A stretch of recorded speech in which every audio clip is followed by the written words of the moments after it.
Hai guys, selamat datang lagi di Cerita Maya bersama saya, Maya Anantia. Apa kabar kalian semuanya? Semoga dalam keadaan sehat walafiat tanpa kekurangan suatu apapun.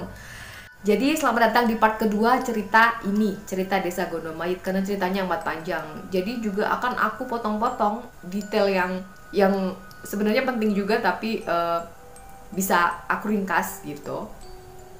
Dan selamat menyaksikan. Akhirnya Mas Erik ikut juga sama rombongan ini. Dan di tengah jalan dia memperhatikan ekspresi wajah orang-orang yang sedang mengangkat keranda mayit ini sangat riang gembira. Hingga akhirnya mereka tiba di sebuah tempat pemakaman kembar. Setidaknya itu yang dia lihat dengan jelas. Si mayit udah diturunkan dan ketika keranda dibuka, Erik hanya diam bengong melihat siapa yang dia lihat. Rupanya yang akan dimakamkan ini adalah bocah yang tadi ngetok pintu Simbah Dok. Dan semakin dilihat wajahnya semakin sama dengan yang tadi dia lihat. Mas Erik cerita ke saya sambil menatap bingung gitu. Dia bingung maksudnya apa ya? Kok bisa sama? Anak yang meninggal ini, yang dimakamkan ini sama dengan anak yang gedorin pintu Simbah. Nggak mungkin kata saya mencoba berkilah. Jadi saya sempat nangkal gitu loh. Sempat percaya aja gitu loh, masa iya orang barusan aja gedor-gedor pintu masa udah meninggal. Namun sanggahan saya dijawab dengan murung oleh Mas Erik. Cuman itu Mas Damar yang dikenal sangat realistis banget orangnya tuh, hanya diam, nggak bisa ngebela, nggak bisa berontak juga. Melanjutkan ceritanya, Mas Erik tuh kemudian menyaksikan prosesi pemakamannya si anak ini. Dia melihat gelagat aneh, ada orang yang menari-nari, ada orang yang menyanyi dengan iringan gamelan, yang mendayu-dayu, jadi riang gembira gitu loh. Dan yang makin dia bikin gak mengerti itu apa coba? Anak ini dikubur dengan mata yang masih terbuka lebar. Dan saya pun makin bingung dong dengan dengerin cerita Mas Erik ini. Jadi saya nanya, maksudnya gimana sih Mas? Jadi sebenarnya si anak ini tuh udah mati apa belum? Mas Erik masih diam, lama, gak bisa jawab pertanyaan saya. Tapi kemudian Mas Damar memotong. Yang dia rasakan ketika Mas Erik pergi itu adalah dia mencoba buat bangun meskipun matanya masih ngantuk. Dia cari Mas Erik namun gak ketemu. Maka dengan pandangan keheranan dia bingung kemana semua orang. Mas Damar kembali ke rumah. Sampai ia penasaran dengan ruangan dalam yang dimiliki oleh wanita tua ini. Mas Damar mencium bebauan yang familiar. Rupanya itu merupakan bau daun sirih yang dipakai wanita tua itu. Jadi nginang ya, kalau zaman dulu orang-orang tua itu nginang. Matanya sibuk mengawasi ini itu, sampai matanya menangkap sebuah kotak dengan ukiran Majapala, sebuah ukiran khas Jawa. Dia coba buka dan kotak itu ternyata nggak dikunci guys. Bauan yang awalnya dia cium tuh bau sirih, tiba-tiba lenyap berganti bauan umbi-umbian, kentang, dan semua orang tahu bahwa bau-bauan itu merupakan apa. Biasanya ketika kita mencium bau-bau seperti itu di area yang gelap, sepi, dan wingit atau angker, itu biasanya merupakan tanda kehadiran pocong. Ia nekat membuka kotak itu. Kotak dibuka, Mas Damar sangat heran. Dan ketika dia akan bersiap menutup kotak itu lagi, kemudian dia tiba-tiba jadi penasaran. Dia ambil satu helai pakaian itu. Ketika pakaian terangkat di tangannya, ia memeriksa dan menatap dengan ngeri pakaian itu. Rupanya itu kain kafan yang udah dia ikat sedemikian rupa hingga membentuk sampul untuk membungkus mayit. Mas Damar sontak melempar pakaian itu begitu aja. Dan ketika dia mau kabur dari ruangan itu, tiba-tiba matanya menangkap sosok hitam legam. Matanya hitam dan wujudnya sangat mengerikan. Itu akhirnya Mas Damar mendengarkan suaranya lirih. Tali pocong gitu katanya. Mas Damar masih mematung ketakutan. Suara pintu terbanting membuat Mas Damar tercekat, panik. Dia lihat Simbah udah pulang dengan wajah marah dan memaki. Entah apa yang terjadi, ia melihat Simbah mencekram ujung kain kafan si pocong, lalu melemparnya tepat di kebun belakang. Wanita itu menatap Mas Damar dengan bilang, "Jika kamu nggak tahu apa-apa tuh jangan sembarangan. Nyawamu ada harganya." Kalimat itu masih terbayang. Mas Erik baru sadar. Sedari tadi Simbah nggak kelihatan. Padahal ia ikut karena Simbah yang ngajak. Disinilah Mas Erik dibuat kaget. Loh, itu tali pocongnya kok belum dilepas gitu. Namun nggak ada satu orang pun yang mendengar peringatan Mas Erik. Mereka tetap menutup lubang kubur dengan tanah. Dan disinilah Mas Erik merasakan firasat yang sangat buruk. Desa gila katanya. maka ia cepat meninggalkan tempat itu. Sampai di rumah Simbah, Mas Erik melihat Mas Damar. Mereka saling menatap satu sama lain. Di sini mereka curiga. Desa ini mungkin bukan desa manusia. Nak, kamarnya udah disiapkan. Mau tidak mau mereka masuk ke sebuah kamar. Selain ranjang dan kloso atau tikar anyaman yang terbuat dari daun.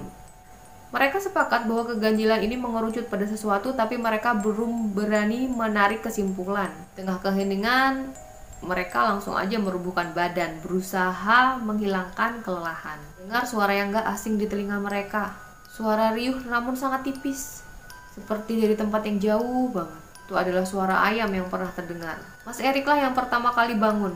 Dia berusaha mendengar lebih baik lagi, lalu kemudian dia ketakutan dan berusaha membangunkan Mas Damar. Mas Damar pun akhirnya bangun juga. Sambil terlihat pucat pasi, dia berusaha menyembunyikan sesuatu. Mar, krungu ora? Mar, denger nggak? Gitu. Mas Damar masih diam mencerna apa yang baru saja terjadi. Sampai akhirnya Mas Damar mengatakan, Rik, kamu percaya pocong nggak? Aku pernah dengar katanya kalau ada suara ayam itu artinya ada pocong di dekat sini. Akhirnya Mas Erik menceritakan apa yang dia alami dan apa yang menimpanya. Mar, desa ini gak beres. Pergi aja. Itumu udah gak apa-apa kan? Mendengar itu, Mas Damar kemudian mengatakan, Rik, sepertinya Simbah. Tapi belum sampai dia selesai mengucapkan kata-katanya, dia melihat ada sosok yang mengintip di balik tirai dari dapur. Rik, ayo pergi aja dari sini, kata Mas Damar dengan teriak ketakutan. Ada apa? Kata Erik. Di jendela, di jendela. Jadi dia ngelihat ada sosok yang mengintip tadi. Di jendela ada wajah Simbah. Kaget, saat itu juga Mas Erik langsung masih barang bawaannya ikuti Mas Damar berusaha bergegas keluar dari rumah itu. Namun ketika mereka mau beranjak dari rumah itu baru membuka pintu, mereka lihat ada Simbah. Simbah langsung berkata, mau kemana sih nak? Mbah, mohon maaf kami mau pulang. Pulang kemana? Tanya Simbah. Pulang ke rumah saya sendiri.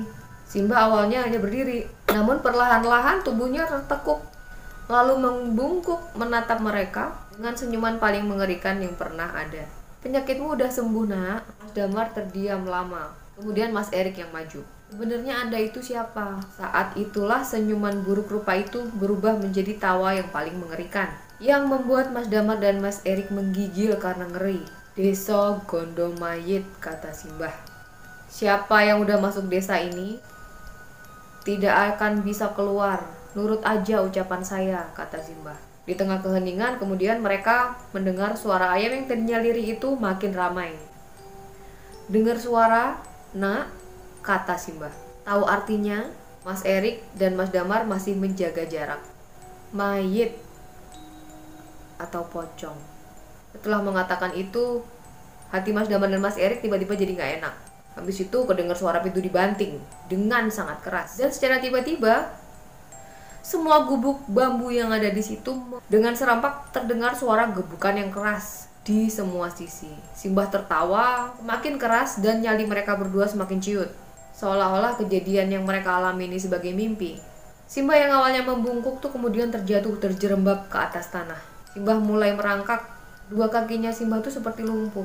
Ia merangkak hanya menggunakan tangannya dan bibir yang komat-kamit entah apa yang diucapkan. Damar melantunkan doa, meminta agar siapapun bisa menolongnya. Dan saat itu terdengar mereka mencium aroma sembujo atau kamboja. Aroma itu semakin menyengat. Suara yang dari tadi menyiutkan nyali mereka berdua tiba-tiba menghilang. Di belakang pintu, Rik, kata Mas Damar. Dan mereka bergegas lari dan Simbah masih berusaha mengejar. Mas Damar lihat kotak yang dia pegang tadi, tapi dia berusaha menepis pikiran-pikiran yang ada di otaknya. Aroma Kamboja masih tercium sangat menyengat. Anehnya hanya Mas Erik yang menciumnya. Kutaku Mar. Entah karena terjepit atau apa, dia merasakan firasat bahwa aroma ini memberikan arah jalan yang benar. Langkah mereka perlahan-lahan menuju ke tanah hutan. Pohonan yang dari tadi mereka pakai buat jadi penanda jalan, akhirnya mereka temukan. Jadi intinya, akhirnya mereka bisa keluar dari hutan itu.